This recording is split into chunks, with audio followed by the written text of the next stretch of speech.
Hello everyone, my name is Henk Berg. I'm a cultural theorist and a professor of German at the University of Sheffield.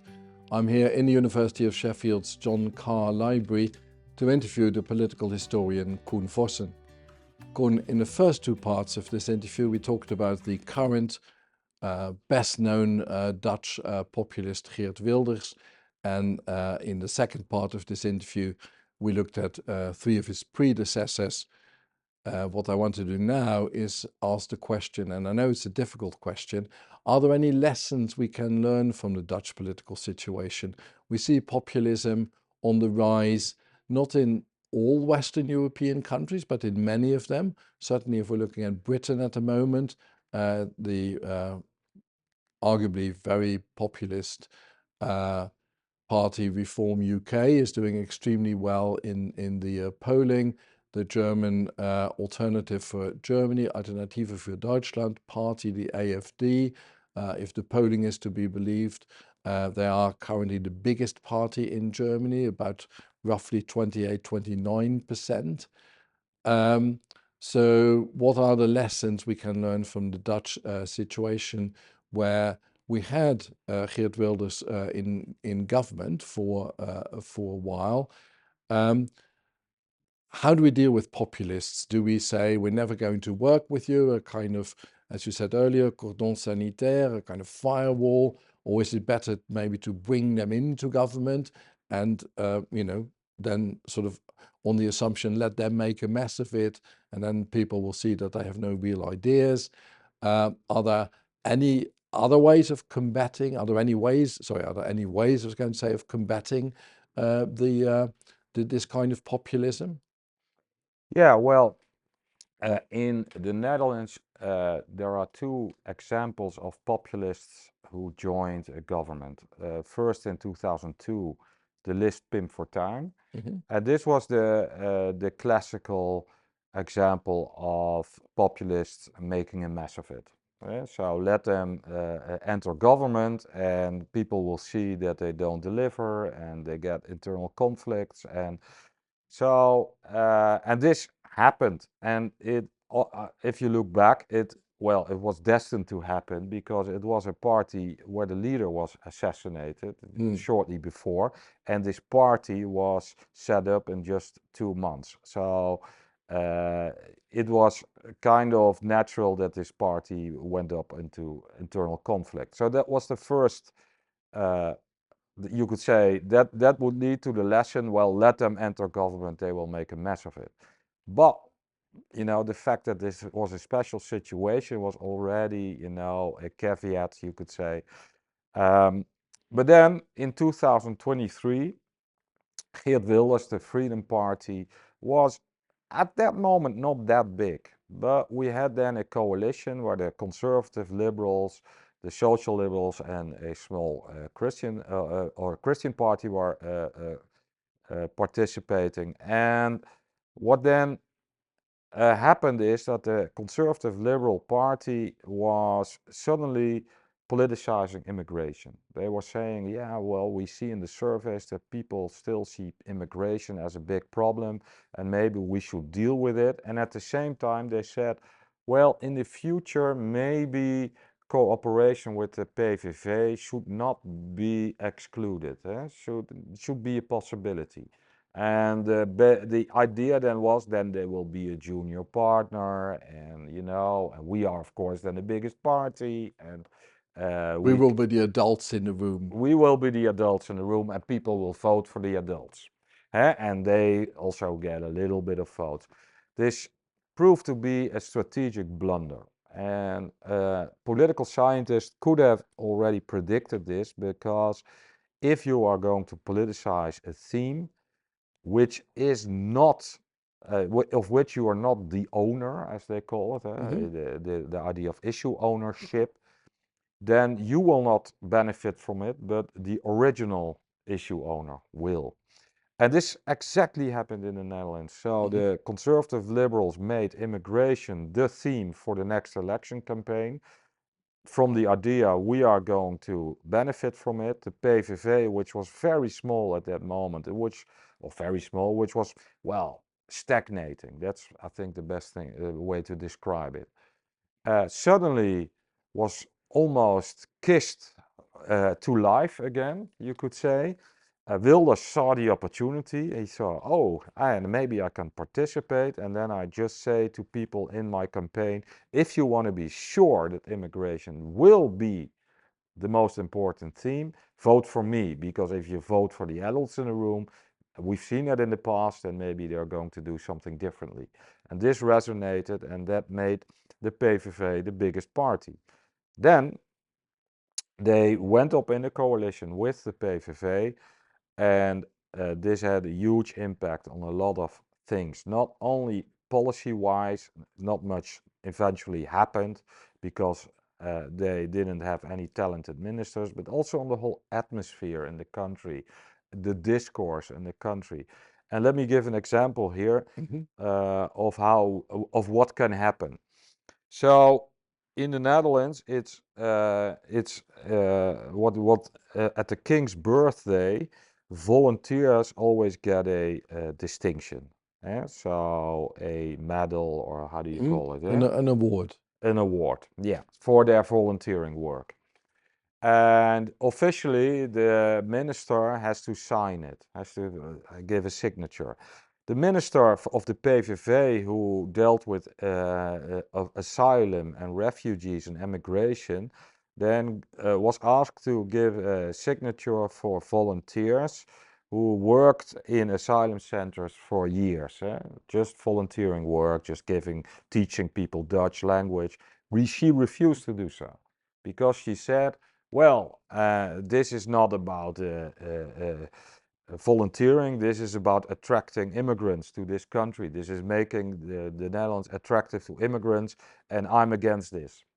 So what then happened is you could say a beautiful tradition in the Netherlands was then politicized, completely not without any reason, you could say. And this is the kind of atmosphere you get in a country where even this kind of innocent traditions in a way are then politicized, and discussions about all these things are made, and there were a few other things. There was also supporter riots, or there was a Israeli team coming to play in Amsterdam.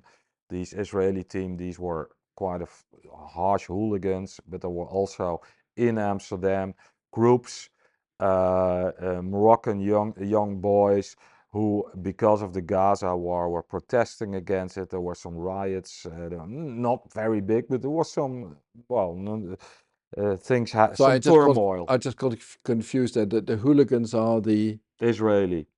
right. Okay. So from the Israeli club who came to Amsterdam, Their supporters. their supporters, yeah. Yeah, hooligans may be too strong a term. So supporters, but kind of hardcore supporters. Many of them were really Israeli nationalists, who sang songs like "Death to the Arabs" and "Death to the." And then these others, they were saying, "Oh, the Jews are coming to our town." They were saying things like this in WhatsApp. Then it was seen as it was politicized as, you see, Islamic people are anti-Semites, and Yes. by definition, and it's a pogrom, and so these things were not really studied, or not really what happened exactly there. No, it was immediately seen as, oh, this is anti-Semitic pogrom by Yeah. Moroccan boys, and there you see Islam is always anti-Semitic, and these are the things, and from the cabinet, from the coalition, these things were said. So this is what happens if you work together with these kinds of parties. And what happened also is that this whole language, you saw it, it's contagious.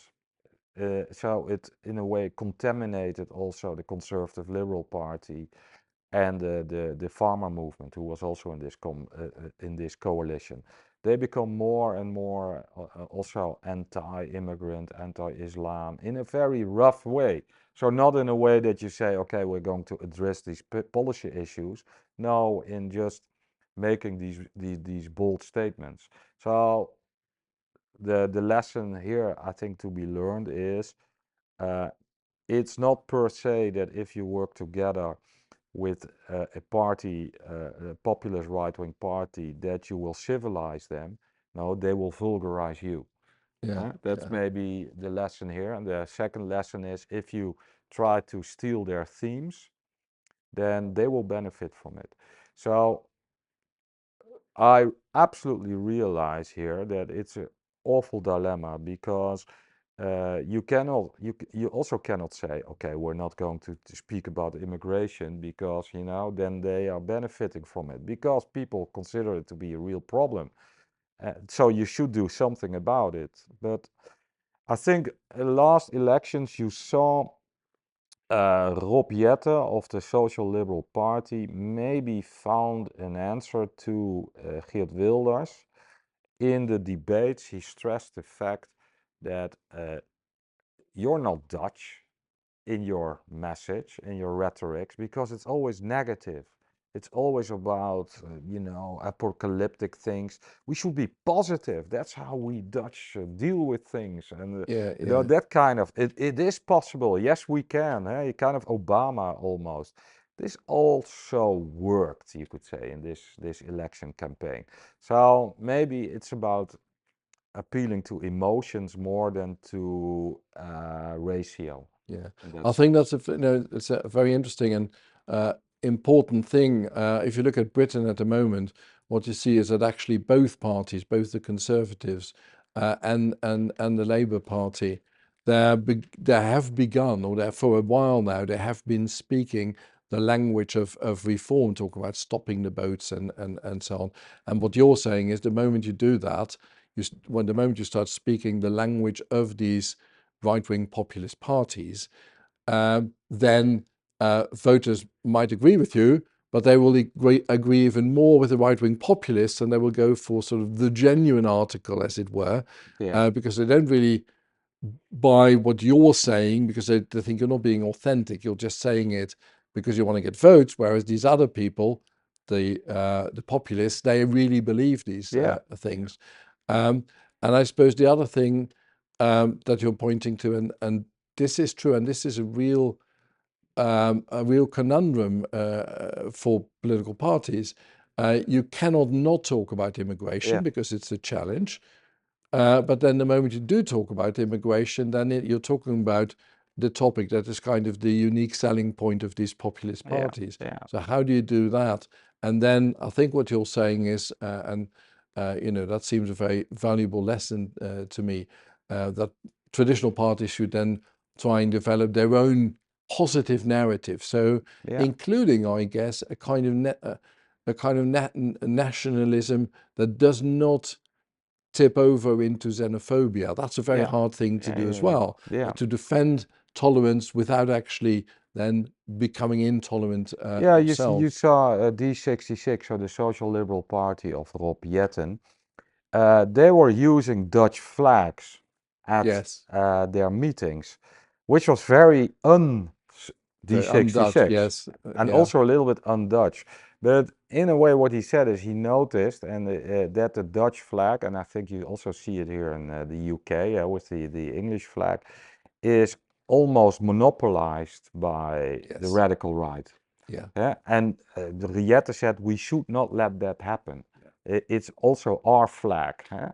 And some people saw it as kind of vulgar, yeah? And this is this stupid kind of nationalism, and I'm also not a fan of it, to be honest. But could I could see the reason. I could understand the reason why you do so, to try to give a more positive emotion about all these things. And it would be indeed horrible if something like a Dutch flag, a national flag, is monopolized by others. And then yeah, you are basically, then you're then un-Dutch in a way. And that's not a good thing. yeah, So there you saw maybe that he had an answer. But on the other hand, it's just one of the big problems of our time, of course. And having a perfect solution for it, it's too much to ask, I think. yeah.